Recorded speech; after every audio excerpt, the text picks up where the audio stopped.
ഈ വിത്ത് മേടിച്ച് വെക്കുന്നതിനേക്കാളും കുറച്ചും കൂടെ വിശ്വാസ്യതയായിട്ടും കുറച്ചും കൂടെ ക്വാളിറ്റി ആയിട്ടും തൈ കിട്ടണമെങ്കിൽ ഈ ടിഷ്യൂ കൾച്ചറാണ് കുറച്ചും കൂടെ. ടിഷ്യൂ കൾച്ചർ തന്നെയാണ് എല്ലായിടത്തും നല്ലത്. പക്ഷെ നമ്മുടെ പൊതുവേ നമ്മുടെ ഒരു പരമ്പരാഗതമായിട്ട് നമ്മൾ വിത്ത് വെച്ചാണ് നമുക്കൊരു തൃപ്തിയുള്ളൂ. 2-3 വർഷം അവർ ട്രയലൊക്കെ റൺ ചെയ്തിട്ടാണ് അതിൻ്റെ ഒരു ഇതെടുക്കുന്നത്.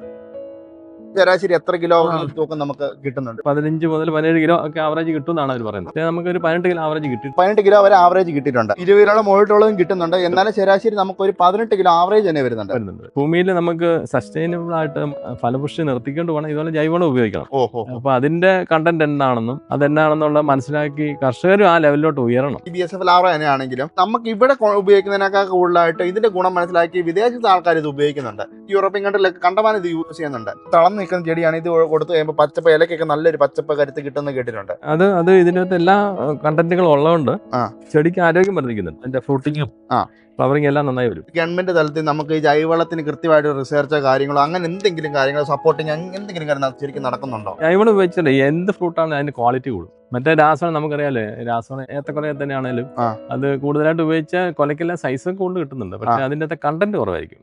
അപ്പൊ നമ്മൾ അത് കഴിച്ചാൽ കിട്ടേണ്ട പ്രയോജനങ്ങൾ മുഴുവൻ കിട്ടൂല. എറണാകുളത്ത് ഉണ്ടാക്കുന്ന യൂണിറ്റിൽ പോലും ഗൾഫ് കൺട്രീസ് ഒക്കെ ആയിട്ട് അവർ വന്നിട്ട് അതിന്റെ അഗ്രിമെന്റ് വെച്ചിട്ട് അവരെ ഇപ്പം ബൾക്കായിട്ട് സാധനം കൊണ്ടുപോകുക. നമ്മുടെ നാട്ടിലേക്ക് അത് അതിന്റെ യൂസ് അവർ കിട്ടുന്നില്ല.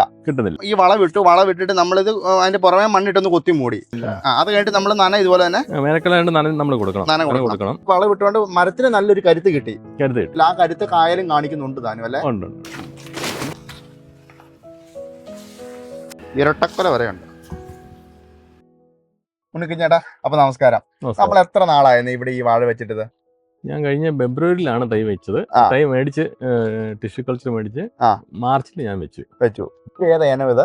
ഇത് സാധാ ഇനമാണ്. അത് ടിഷ്യൂ കൾച്ചർ ആണെന്നുള്ളൂ. കാരണം നമ്മൾ ആറ്റുതന്ത്രം എന്ന് പറയുന്ന സാധനം തന്നെയാണ്. അതിന്റെ വിളവ് വരുന്ന എത്ര നാളും കൊണ്ട് വിളവ് കിട്ടും? 11 മാസത്തിനുള്ളിൽ തീരണം. കൊല വെട്ടിക്കഴിയണം. വെച്ച് കഴിഞ്ഞിട്ട് 11-ാം മാസത്തിനുള്ളിൽ തീരണം. സാധാരണ രീതിയിലുള്ള 11 മാസം ആവുന്നു. നമ്മൾ എന്താണ് ഈ ടിഷ്യൂ കൾച്ചറിലേക്ക് പോകാനുള്ള ഒരു കാരണം? അതെന്താ സംഭവം?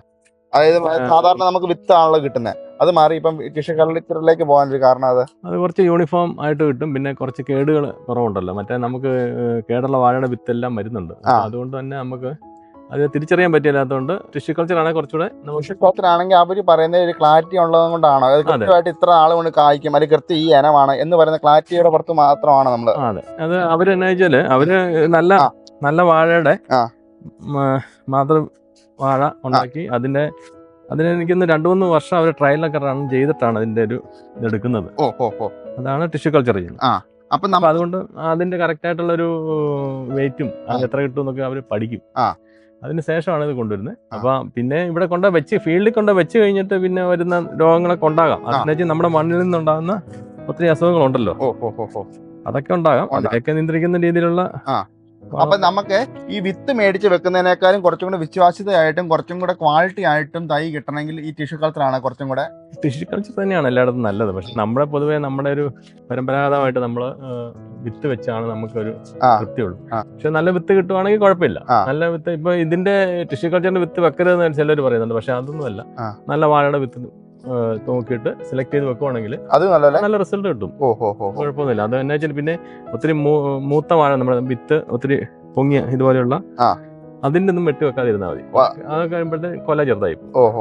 നമ്മള് ഈ ടിഷ്യൂ കൾച്ചർ വാഴ വിത്ത് വെക്കുമ്പോഴത്തേനും ആദ്യമേ വെക്കുമ്പോൾ തീരെ കുഞ്ഞാണല്ലോ. അപ്പൊ അതൊരു ആൾക്കാർക്ക് വെക്കുമ്പോൾ ഒരു മഷിതണ്ട് പോലെയല്ലേ നമുക്ക് അങ്ങനെ കിട്ടത്തുള്ളൂ. അപ്പൊ മറ്റേ വിത്ത് ആകുമ്പോൾ കുറച്ചും കൂടെ കരുത്തുണ്ട്, വലുത്, അങ്ങനെ ഒരു ധാരണ വ്യത്യാസം വരുന്നുണ്ട്. അതുണ്ടോ? അതുണ്ട്. അതുണ്ടെന്ന് വെച്ചാൽ നമ്മൾ ചെയ്യേണ്ടതെന്ന് വെച്ചാല് നമുക്ക് കിട്ടുന്ന അതുപോലെ ചെറിയ വിത്തായിരിക്കും. അപ്പൊ നമ്മൾ ഒരു 10 കെട്ട് കൂട് നിറച്ച് അതിന്റെ അകത്ത് നമ്മൾ ഒരു മാസമെങ്കിലും മിനിമം വളർത്തണം.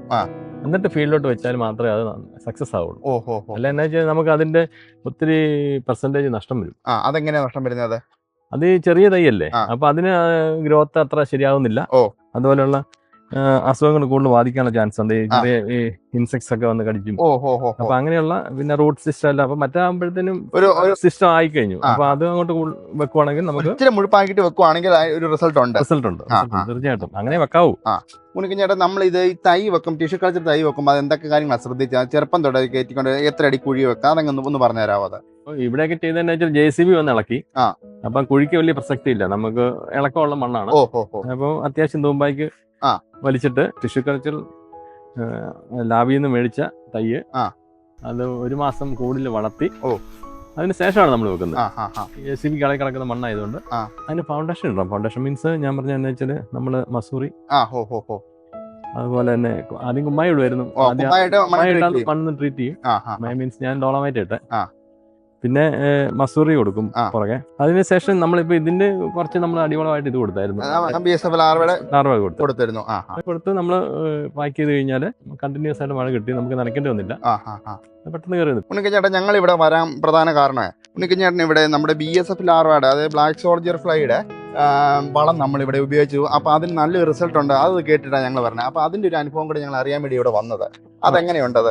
അത് എനിക്ക് നമ്മുടെ ജോഷിയാണല്ലോ അത് ഇവിടെ കൊണ്ട് സപ്ലൈ കൊടുത്തത്. അപ്പം അങ്ങനെ എന്നോട് പറഞ്ഞു. എനിക്ക് അതിനെപ്പറ്റി കൂടുതൽ അറിയത്തില്ല. ആദ്യമേ അതിനെ കുറിച്ച് അറിവുണ്ടായിരുന്നു? ഇല്ലായിരുന്നു. നമ്മൾ ഇത്രയും കാലമായിട്ട് കൃഷി ചെയ്തോണ്ടിരിക്കുന്നത്, നമുക്ക് അതിനെ കുറിച്ച് ആദ്യം ഇത്ര നാളായിട്ട് അറിവില്ലായിരുന്നു. പൊതുവെ അറിവില്ലാത്തൊരു ഫീൽഡാണ്. പിന്നെ വെച്ചാല് ഇതിന് പ്രോട്ടീനാണ്, ഫിഷ് ഫീഡ് അതുപോലെയുള്ള കാര്യങ്ങൾ ഇത് ഉപയോഗിക്കുന്നത് നമുക്ക് കേട്ടിട്ടുണ്ട്. പക്ഷെ ഇത് കൊണ്ടുവന്നപ്പോൾ നമുക്ക് എക്കണോമിക്കലായിട്ട് നമ്മൾ നോക്കുമ്പോഴത്തേനും നമുക്ക് ഉപയോഗിക്കാവുന്ന രീതിയിലുള്ള പ്രൈസിങ് ഒക്കെ ആയതുകൊണ്ട് ഞാൻ കഴിഞ്ഞ വർഷം ഒരു ലോഡ് എടുത്തായിരുന്നു. അത് വന്നിട്ട് ഞാൻ ഇതിന് അടിവളമൊക്കെ ആയിട്ട് ഞാൻ ഇട്ടായിരുന്നു. അപ്പൊ അതിന്റെ ഒരു റിസൾട്ട് തീർച്ചയായിട്ടും ഉണ്ട്. അതെങ്ങനെയാ നമുക്കത് അറിയാൻ പറ്റുന്നത്? ബാക്കിയുള്ള ജൈവവളങ്ങളായിട്ട് കമ്പയർ ചെയ്യുമ്പോൾ നല്ല റിസൾട്ട് നമുക്ക് കിട്ടുന്നുണ്ടോ? റിസൾട്ട് കിട്ടും തീർച്ചയായിട്ടും. എന്താ വെച്ചാല് നമ്മൾ മറ്റ് കോഴിവളമൊക്കെ ഫാസ്റ്റ് ആയിട്ട് അത് എടുത്തു പോകും. ഇത് ഞാൻ സ്ലോ ആയിട്ടാണ്, പ്രോട്ടീനാണ്. അപ്പൊ അത് ആവശ്യമനുസരിച്ച് അത് എടുത്ത് പോകുന്നു. അതുകൊണ്ട് കുറച്ച് ലൈഫ് നീണ്ടു കിട്ടുന്നുണ്ട്, നീണ്ട കാലയളവ് നമുക്ക് വളത്തിന്റെ ഗുണം കിട്ടുന്നുണ്ട്. അങ്ങനൊരു ചാണകം പോലെയൊക്കെ നമുക്കൊരു നല്ലതാണ്. അപ്പൊ അത് നല്ല റിസൾട്ടാണ്. അതായാലും നല്ലതാണ്. അതിനെപ്പറ്റി കൂടുതലും നമ്മൾ കർഷകരൊന്നും അധികം ഉപയോഗിച്ചിട്ടില്ല. വിളിച്ചേട്ടാ, നമ്മൾ ഈ വളം വർഷത്തിൽ എത്ര പ്രാവശ്യമായിട്ട് ഇട്ട് കൊടുത്തത് ശരിക്കും? ഞാനൊരു ഈ വാഴയ്ക്ക് 2 പ്രാവശ്യം ഇട്ടു. എന്ന് വെച്ചാല് ആദ്യം അടിസ്ഥാനമായിട്ട് നമ്മൾ കുറച്ച് കൊടുത്തു. പിന്നെ ഒരു 3 മാസം കഴിഞ്ഞപ്പോഴത്തേന് ഒന്നുകൂടെ കൊടുത്ത് കുറച്ച് മണ്ണിട്ട് മൂടുക ചെയ്തത്. അതെ. ഈ വർഷം കൂടുതൽ പൊതുവെ മഴ കൂടുതലായിരുന്നു. അപ്പം അത് മഴയുള്ള സമയത്താണ്, ഈർപ്പമുള്ള സമയത്താണ് ചെയ്തത്. അപ്പം ഞാൻ ചോദിക്കുന്നത്, വേനൽക്കാലത്തിടുമ്പോൾ ഇതിന്റെ ചൂടിന്റെ വല്ല പ്രശ്നമെല്ലാം വരുന്നുണ്ട്? ചൂട് കൂടുതൽ അങ്ങനെയില്ല. ഇല്ല, നമ്മള് കോഴിവളം പോലെയുള്ള ആ ഒരു പ്രശ്നമില്ല. ഇതിപ്പം വേണേൽ ഉപയോഗിക്കാം, എപ്പോ വേണേൽ ഉപയോഗിക്കാൻ പറ്റുന്ന.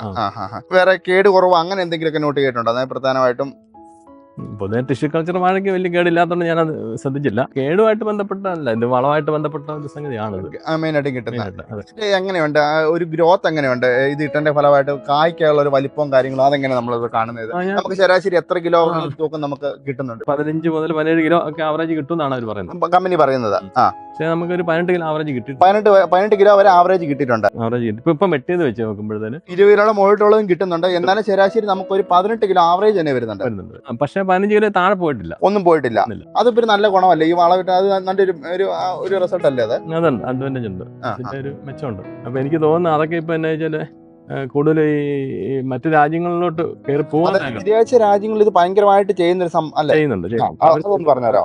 അതിപ്പം നമ്മുടെ ഇപ്പൊ എറണാകുളത്ത് ഉണ്ടാക്കുന്ന യൂണിറ്റി പോലും എനിക്ക് തോന്നുന്നു അവര് ഇപ്പം ഗൾഫ് കൺട്രീസ് ഒക്കെ ആയിട്ട് അവര് വന്നിട്ട് അതിന്റെ അഗ്രിമെന്റ് വെച്ചിട്ട് അവരെ ഇപ്പം സാധനം കൊണ്ടുപോകുക. നമ്മുടെ നാട്ടിലേക്ക് അത് പ്രൊഡക്ഷൻ അതിന്റെ യൂസ് അവർ കിട്ടുന്നില്ല.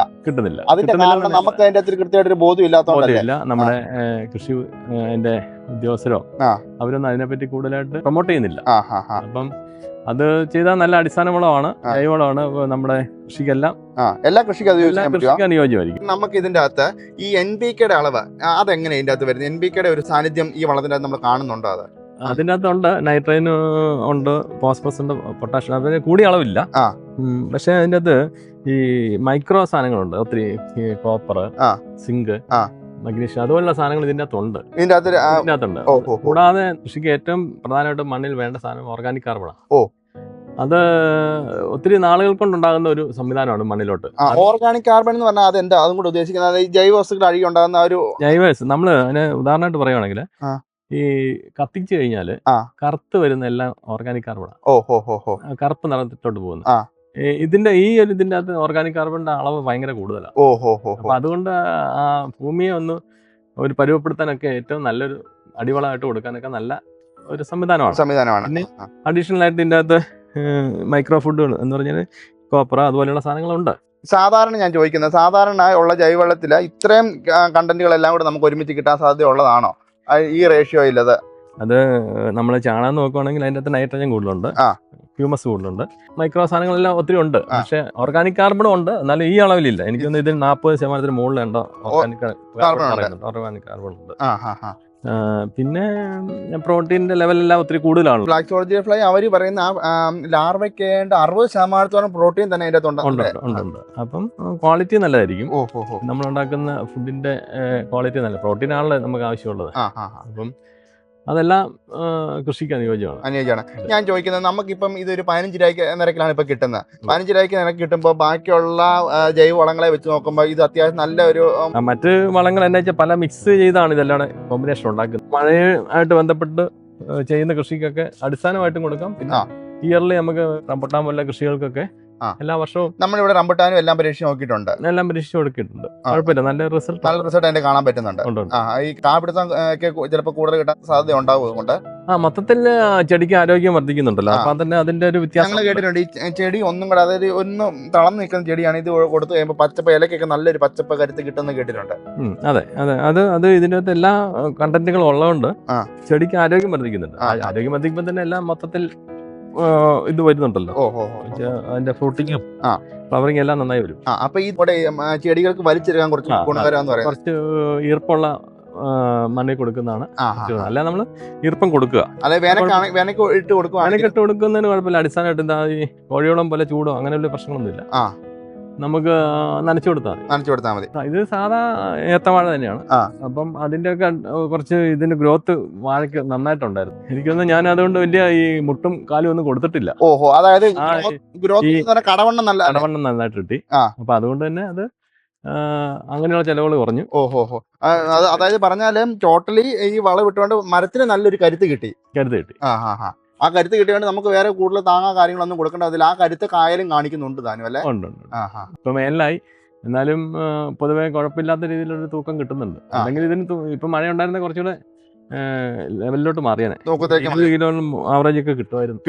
ആവറേജ് 20 കിലോ ഒക്കെ എത്താൻ പറ്റിയാനല്ലേ? ഇത് സാധാ മഴയാണല്ലോ. സ്വർണ്ണമുഖിയൊക്കെ കിട്ടും, 40 കിലോ ഒക്കെ കിട്ടും. ഇത് പെട്ടെന്ന് ഒരു 11 മാസം കൊണ്ട് വെട്ടി തീരുന്ന ഇനമാണല്ലോ സാധാരണ രീതി. അത്തേലും ഈ പറഞ്ഞ പോലെ ഈ 18 കിലോ ആവറേജ് എന്ന് പറയുന്ന ഒരു വലിയൊരു നല്ല വളമാണ്. അപ്പം ഈ വളം ആ രീതിയിലുള്ള റിസൾട്ട് നമുക്ക് തരുന്നുണ്ടെന്നുള്ള ഉറപ്പാണ്. ഉണ്ട് തീർച്ചയായിട്ടും. പിന്നെ പ്രത്യേകം ശ്രദ്ധിക്കേണ്ട വാഴയുടെ ഒരു ഫംഗസ് ഉണ്ട്. നമുക്കറിയാം ഈ മഞ്ഞ നിറത്തിന്റെ ഇതിന്റെ ഇലകള് കൊച്ചിലെ തൊട്ട് മഞ്ഞ നിറത്തിൽ വന്നിട്ട് അത് നശിച്ചു പോകും. അപ്പം സംഭവിക്കുന്നത് എന്താ വെച്ചാല് ഫുഡ് പ്രോസസ് ചെയ്യുന്ന ഇലകൾ ഇല്ലാതെ വരുമ്പോഴത്തേനും വളർച്ചയെ ഭയങ്കരമായിട്ട് ബാധിക്കും. അപ്പൊ അതിനു വേണ്ടി നമ്മള് സാധാരണ എല്ലാവരും ബോളാംസർ അടിച്ചാൽ മതി എന്ന് പറയും. പക്ഷെ അതൊന്നും നിൽക്കില്ല. എനിക്ക് സിഗോട്ടാക്ക എന്നൊക്കെ പറഞ്ഞ ഫംഗസ് എന്ന് പറഞ്ഞു കഴിഞ്ഞാൽ അത് കണ്ടിന്യൂസ് നമുക്ക് ഒരു നിയന്ത്രിക്കാൻ പറ്റില്ല. അപ്പൊ അത് നമ്മളൊരു 20-28 ദിവസത്തിനുള്ളിൽ റിപ്പീറ്റ് ചെയ്ത് കൊടുത്തോണ്ടിരുന്നത്. സാധാ ഫംഗസുകൾ കൊടുത്തിട്ട് നിൽക്കുന്നില്ല. നാറ്റീവോ ആണ് ഞാൻ പിന്നെ നാറ്റീവോ കൊടുത്തപ്പോൾ നല്ല റിസൾട്ട് ഉണ്ടായിരുന്നു. ആ സമയത്ത് ഇതിന് ഈ തണ്ടുതുരപ്പൻ പുഴുക്കള് ഉണ്ടാകാൻ ചാൻസ് ഉണ്ട്. അതിന് നമ്മൾ പ്രിവെന്റീവ് ആയിട്ട് തന്നെ സോഫ്റ്റ് ആയിട്ടുള്ള മൈൽഡ് ആയിട്ടുള്ള ഇൻസെക്ടിസൈഡ് ഞാൻ കുറച്ച് പരമാവധി ഞാൻ ഓർഗാനിക് ആയിട്ടാണ് ഞാൻ നോക്കിയത്. വേപ്പിന്റെ ഒരു ഇതുണ്ട് 10,000 BPM ഒക്കെ ഉള്ള. BPM എന്ന് പറഞ്ഞാൽ എന്റെ ശക്തിയാണ്, എന്റെ പവറാണ്. വേപ്പിന്റെ ശക്തിയാണ് 10,000 BPM എന്ന് പറയുന്നത്. അതിനെ എക്സ്ട്രാക്ട് എടുത്തെടുക്കുന്നത്. അതുപോലെയുള്ള സാധനങ്ങൾ കൊടുക്കുകയാണെങ്കിൽ കുറെ അഡ്വാൻറ്റേജ് ഉണ്ട്. എത്ര പ്രാവശ്യം കൊടുത്തതാണ് ഈ വാഴയ്ക്ക്? അങ്ങനെ എല്ലാ മാസം കൊടുക്കും. അവസാനം നമുക്കൊരു കഴിഞ്ഞ 2 മാസം കൊടുക്കണ്ട. അത്ര ആയി കഴിയുമ്പോൾ പിന്നെ അവർക്ക് ഇത് വന്ന് കുത്താനുള്ള ഒരു താല്പര്യമില്ല. ഇതിന് മുമ്പിലത്തെ ഒരു ലെവലിലാണിത്. ഈ തടപ്പുഴും എല്ലാം വന്ന് മുട്ടയിട്ട് അവിടെ വിരിഞ്ഞ് അങ്ങനെ കുറെ ചെറിയ കാര്യങ്ങളൊക്കെ ശ്രദ്ധിച്ചാൽ വാഴകൃഷി ലാഭകരമാണ്. പിന്നെ ഈ വർഷത്തെ വില ഒത്തിരി താഴെയാണ്. വില ഉണ്ടെങ്കിൽ മെച്ചമായിട്ട് തന്നെ നമുക്ക് ഇത് കൊണ്ടുപോകാൻ പറ്റുന്ന ഒരു വിലയുണ്ടെങ്കിൽ വാഴകൃഷി നല്ലതാണ്. നമുക്ക് ഈ ഒരു വർഷത്തിനുള്ളിൽ കിട്ടുന്നൊരു വരുമാനമാണ്. കഴിഞ്ഞ വർഷമൊക്കെ എനിക്ക് വന്ന് 60 രൂപയൊക്കെ ഉണ്ടായിരുന്നു. ഈ പ്രാവശ്യം വില തീരെ താഴ്ത്തുപോയി. ചേട്ടാ, നമ്മളിവിടെ വാഴ മാത്രമല്ല വേറെ എന്താ കൃഷി നമ്മളിവിടെ ചെയ്യുന്നുണ്ടെന്നേ? എനിക്ക് റംബുട്ടാനുണ്ട്, മംഗോസ്റ്റീനുണ്ട്, തണ്ണിമത്തൻ ഇപ്പം അതുമായിട്ട് ബന്ധപ്പെട്ട് ഇതിന്റെ ഒരു നേഴ്സറി ഞാൻ നടത്തുന്നുണ്ട്. അപ്പം ഈ ഫീൽഡിൽ അപ്പം വർഷങ്ങളുടെ ഒരു എക്സ്പീരിയൻസ് ഉണ്ട് നമുക്ക് കൃഷി അല്ലെ? അത് ബേസിക് ആയിട്ട് ഞങ്ങള് കൃഷി പാരമ്പര്യമായിട്ട് തന്നെ ഫാമിലി ആണല്ലോ. കുറച്ച് ബിസിനസ് ഒക്കെ ഉണ്ട് എനിക്ക്. എങ്കിലും ഞാൻ ഇതിൻ്റെ അകത്ത് തന്നെയാണ് എനിക്ക് പാഷൻ. അതുകൊണ്ട് തന്നെ ഇപ്പം കുറച്ച് നാളെ ഒരു 3-4 വർഷമായിട്ട് ഇതിൻ്റെ അകത്ത് തീവ്രമായിട്ട് ഞാൻ ഇറങ്ങിയിരിക്കുകയാണ്. പുതിയ റിസർച്ചും ഇതുപോലെയുള്ള പുതിയ കൃഷികൾ എന്താ കൊണ്ടുവരേണ്ടതെന്നുള്ളതിനെ പറ്റിയൊക്കെ പഠിച്ചുകൊണ്ടിരിക്കുകയാണ്. പഠിച്ചുകൊണ്ടിരിക്കുന്നത്. അപ്പൊ ആ ഒരു റിസർച്ച് അങ്ങനെ ഒരു വർഷങ്ങളായിട്ട് ഇങ്ങനെ ചെയ്തുകൊണ്ടിരിക്കുന്നത്. ആ എക്സ്പീരിയൻസിൽ നമുക്ക് ഈ വളത്തിനെ ഒരു ഗുണം എന്ന് പറഞ്ഞാൽ അതെങ്ങനെ നമുക്ക് കണ്ടെത്താൻ പറ്റും? അത് ഇത് കുറച്ച് നല്ലതായിട്ട് എനിക്ക് തോന്നുന്നു. എന്താ വെച്ചാല് വില കൊണ്ടും ഒക്കെ കോമ്പറ്റേറ്റീവ് ആണ്. പിന്നെ അത്യാവശ്യം അതിൻ്റെ അകത്ത് റിസൾട്ട് കണ്ടിട്ട് കുഴപ്പമില്ല. ഈ സാധാരണ ജൈവവളം എന്ന് പറയുമ്പോഴത്തേക്കും നമുക്ക് അറിയത്തില്ല അതിന്റെ ആരെങ്കിലും എന്തെങ്കിലുമൊക്കെ മിക്സ് ചെയ്ത് കൊണ്ടുവരുന്ന സാധനം തന്നെയായിരിക്കും. അതെ.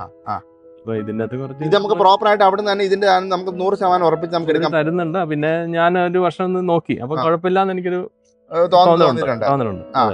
നമുക്ക് ഈ സത്യം പറഞ്ഞാൽ ഗവൺമെന്റ് തലത്തിൽ നമുക്ക് ഈ ജൈവവളത്തിന് കൃത്യമായിട്ട് റിസർച്ചോ കാര്യങ്ങളോ അങ്ങനെ എന്തെങ്കിലും കാര്യങ്ങളോ സപ്പോർട്ടിങ് എന്തെങ്കിലും കാര്യം ശരിക്കും നടക്കുന്നുണ്ടോ? അത് പറഞ്ഞാൽ അത് നിയമപരമായിട്ട് ലാഭമുണ്ട് അവർക്ക്. അതിൻ്റെ അകത്ത് അതിന്റെ കണ്ടന്റും കാര്യങ്ങളെല്ലാം വേണം. പക്ഷെ നമുക്കിവിടെ ലഭിക്കുന്ന അങ്ങനെയൊന്നും ഇല്ലല്ലോ. നമുക്കത് ആരെങ്കിലും ഒക്കെ കൊണ്ട് തരുന്നു. കമ്പനി എല്ലാവരും മിക്സ് ചെയ്യുവാണ്. സത്യം പറഞ്ഞു കഴിഞ്ഞാൽ അവിടുന്ന് ഇവിടെ തന്നെ കുറെ സാധനങ്ങൾ മേടിച്ച് മിക്സ് ചെയ്യുന്നുള്ളതല്ലാതെ അതിന്റെ കണ്ടന്റ് എന്താണെന്നുള്ളതും പ്രോപ്പറായിട്ട് ഇതില്ല. നമ്മുടെ എത്തിക്കാൻ പറ്റുന്നില്ല. ആ മേഖലയിലൊക്കെ നമ്മൾ ഒത്തിരി ഇനി പോകേണ്ടതുണ്ട്. ചോദിക്കുന്ന കാര്യമുണ്ടോ? ഞാൻ പ്രോപ്പർ ആയിട്ട് ചോദിക്കുന്ന കാര്യം, നമ്മൾ വിദേശ രാജ്യങ്ങൾ ഇപ്പം നമ്മളിപ്പം ഈ BSF ലാറ തന്നെയാണെങ്കിലും ആ വേസ്റ്റ് ആണെങ്കിൽ അത് നമുക്ക് ഇവിടെ ഉപയോഗിക്കുന്നതിനേക്കാൾ കൂടുതലായിട്ട് ഇതിന്റെ ഗുണം മനസ്സിലാക്കി വിദേശത്തെ ആൾക്കാർ ഇത് ഉപയോഗിക്കുന്നുണ്ട്. യൂറോപ്യൻ കൺട്രിയിലൊക്കെ കണ്ടമാനം ഇത് യൂസ് ചെയ്യുന്നുണ്ട്. അപ്പൊ ആ ഗുണത്തിലേക്ക് നമുക്ക് ഇവിടെ മനുഷ്യനെ പറഞ്ഞ് മനസ്സിലാക്കാൻ ഇവിടെയുള്ളവർക്ക് പറ്റുന്നുണ്ടോ? അത് ഇല്ല. നമ്മൾ എന്നാ വെച്ചാൽ പൊതുവെ നമ്മുടെ റിസൾട്ടുകൾ കാണുന്ന രാസവളങ്ങൾ കൂടെ കാണുന്ന ആ റിസൾട്ടാണ് എല്ലാവരും ശ്രദ്ധിക്കുന്നത്. പക്ഷെ ഭൂമിയിൽ നമുക്ക് സസ്റ്റൈനബിൾ ആയിട്ട് നമുക്ക് അത് നിലനിർത്തി ആ ഫലപുഷ്ടി നിർത്തിക്കൊണ്ട് വേണം ഇതുപോലെ ജൈവവളം ഉപയോഗിക്കണം. അപ്പൊ അതിന്റെ കണ്ടന്റ് എന്താണെന്നും അതെന്നാണെന്നുള്ള മനസ്സിലാക്കി കർഷകരും ആ ലെവലിലോട്ട് ഉയരണം. നമുക്ക് കർഷകരെ ബേസിക് ആയിട്ട് പഠിപ്പിച്ചിട്ടില്ല സത്യം. ഇപ്പൊ നമ്മളിപ്പം പെട്ടെന്ന് റിസൾട്ട് കണ്ടാൽ എല്ലാവരും രാസവളമാണ് മെയിൻ ആയിട്ടും പ്രധാനമായിട്ട് ഇട്ടിട്ട് അത് റിസൾട്ട് നമുക്ക് പെട്ടെന്ന് കാണിക്കുകയും ചെയ്യല്ലോ. അപ്പൊ എല്ലാവർക്കും താല്പര്യം ആ തലത്തിലോട്ട് പോകാനും വേണ്ടിയാണ്. അതിന്റെ കുഴപ്പം. അപ്പൊ ഈ വിദേശ രാജ്യങ്ങളിലൊക്കെ കൂടുതലായി എനിക്ക് തോന്നുന്നത് ഈ രാസവളം ഉപയോഗിക്കുന്ന ഇല്ലെന്നല്ല, എന്നാലും അവർ കൂടുതലും ജൈവവളമായിട്ട് അവര് ജൈവവളം കൂടുതലായിട്ട് ഉപയോഗിക്കുക. എനിക്ക് തോന്നുന്നൊരു അവിടെ ഒരു മെയിൻ പോർഷൻ ജൈവവളം ഉപയോഗിച്ചിട്ട് എന്ത് ഫ്രൂട്ടാണ് അതിന്റെ ക്വാളിറ്റി കൂടും. മറ്റേ രാസവളം നമുക്കറിയാലേ, രാസവളം ഏത്തക്കൊലയെ തന്നെയാണേലും അത് കൂടുതലായിട്ട് ഉപയോഗിച്ചാൽ കൊലയ്ക്കെല്ലാം സൈസ് കൂടുതൽ കിട്ടുന്നുണ്ട്. പക്ഷെ അതിന്റെ അകത്തെ കണ്ടന്റ് കുറവായിരിക്കും. അപ്പൊ നമ്മൾ അത് കഴിച്ചാൽ കിട്ടേണ്ട പ്രയോജനങ്ങൾ മുഴുവനും കിട്ടൂല. അപ്പൊ അത് നമുക്കറിയാമല്ലോ, മേടിച്ച് കഴിയുമ്പോഴത്തേനും അതിന്റെ അകത്ത് കണ്ടന്റ് ഇല്ല. അതിന്റെ അകത്ത് നമുക്ക് പുഴുങ്ങുമ്പോഴത്തേനൊക്കെ അറിയാം, ഉപയോഗിക്കുമ്പോഴത്തേക്കും നമുക്കറിയാം അതിന്റെ ടേസ്റ്റ്. ജൈവവളത്തിനുണ്ടാക്കുന്നതിനാണ് പ്രത്യേക വേറെ ജൈവം ഉണ്ടെങ്കിൽ അത് അതിന്റെ വ്യത്യാസമുണ്ട്. അതിന്റെ അകത്ത് ഭൂമിയുടെ അതറിഞ്ഞ ഭൂമി അതുപോലെ ഇതാകണം. അതിന്റെ അകത്ത് ഉള്ള മൈക്രോ സാധനങ്ങളെല്ലാം വളർത്തിയെടുക്കാൻ നമ്മൾ ഓർഗാനിക് ആയിട്ടുള്ള സംഗതികൾ ചേർത്ത് കൊടുക്കണം. ഇത് കഴിഞ്ഞ പോലെ നമ്മൾ ഇത് തൈ വെച്ച കൊല വെട്ടിയ ഒരു വാഴയത് അതിന്റെ തൈ കയറി വന്ന അത് നമുക്ക് ഉപയോഗിക്കാൻ കൊള്ളാന്നാണോ പറയുന്നത്? അടുത്ത ഒരു പ്രാവശ്യം എന്നാ ഇതിന് കേടില്ല, അതിന്റെ മാണത്തിന് കേടില്ലാത്തതുകൊണ്ട് ഉപയോഗിക്കാം. അല്ല എന്നാ കരിക്കേട് അങ്ങോട്ട് കയറും. അപ്പൊ നമ്മള് അതിന് വേണ്ട പ്രിക്കോഷൻ ഇപ്പം നമ്മൾ കൊടുക്കും. അതിന്റെ ചോട്ടിലും കയറി വരാത്ത ഉണ്ടാക്കും കാര്യങ്ങളെല്ലാം കൊടുക്കണം. നമ്മൾ ആദ്യമായിട്ടല്ല വളം ചെയ്യാൻ പോകുന്ന. അതെ, ഇപ്പൊ കട്ട് ചെയ്തിട്ട് ഇപ്പൊ നമ്മള് വളമിട്ട് ഇതിപ്പോ നമ്മള് BSF ലാർവയുടെ തന്നെ മഞ്ഞറ കൊടുക്കുന്നത്. അതെ. അതെങ്ങനെ അതിന്റെ രീതി എന്ത് അകലത്തിലിടണം ഒന്ന് കാണിച്ചു തരാവുന്നത്? ലൈൻമേ റൗണ്ട് കരും തടത്തിൽ നമ്മൾ എന്തൊരു അകലത്തിലാണ് നമ്മൾ ഇത് ഇട്ട് കൊടുക്കുന്നത്? ഇതാകുമ്പോഴത്തേനും ഒരു വലിയ അകലം വേണമെന്നില്ല. അപ്പൊ അത് മൊത്തത്തില് ഒരു ഒന്നര അടി മതി. ശരാശരി നമ്മൾ നോക്കുന്നുണ്ടോ നമ്മൾ എത്ര കിലോ ഇതിന് കൊടുക്കുന്നത്? അങ്ങനെ ഒരു 1.5 കിലോ ഇത് ഇപ്പൊ 2 കിലോ മിച്ചം വരും. 2 കിലോ മിച്ചം നമ്മളിപ്പോ ഇത് ഇടുന്നുണ്ട്. ഇത് നമ്മൾ ഇട്ടിട്ട് നമ്മൾ ഇനി നമ്മളിത് ചെയ്യുന്നത് ഇനിയിപ്പം ചെറുതായിട്ടൊന്ന് കൊത്തി മൂടുക.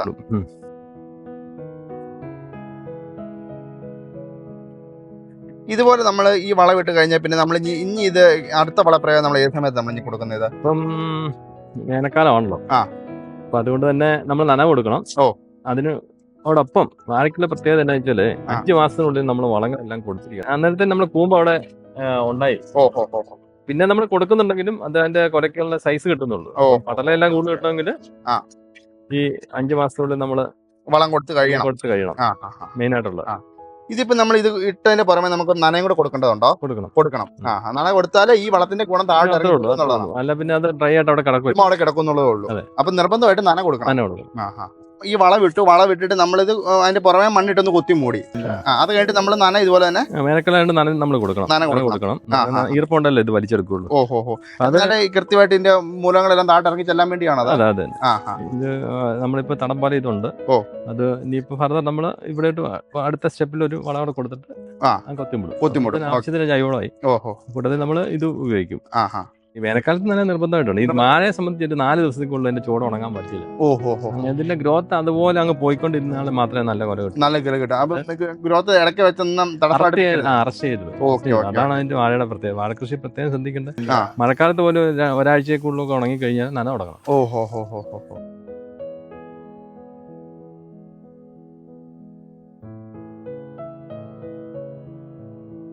ഇത് നമുക്ക് ശരാശരി എന്നാ തൂക്കം കാണുന്നു? ഇതാ ഇതിന് 17-18 കിലോ കാണും. 18 കിലോ തൂക്കമുള്ള ഒരു കൊലയാ. അതെ.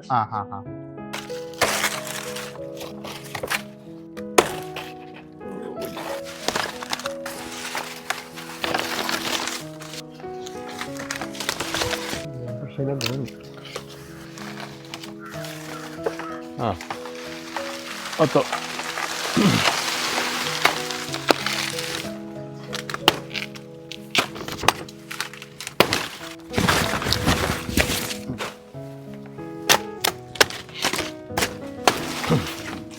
കൈ നിന്നല്ലോ.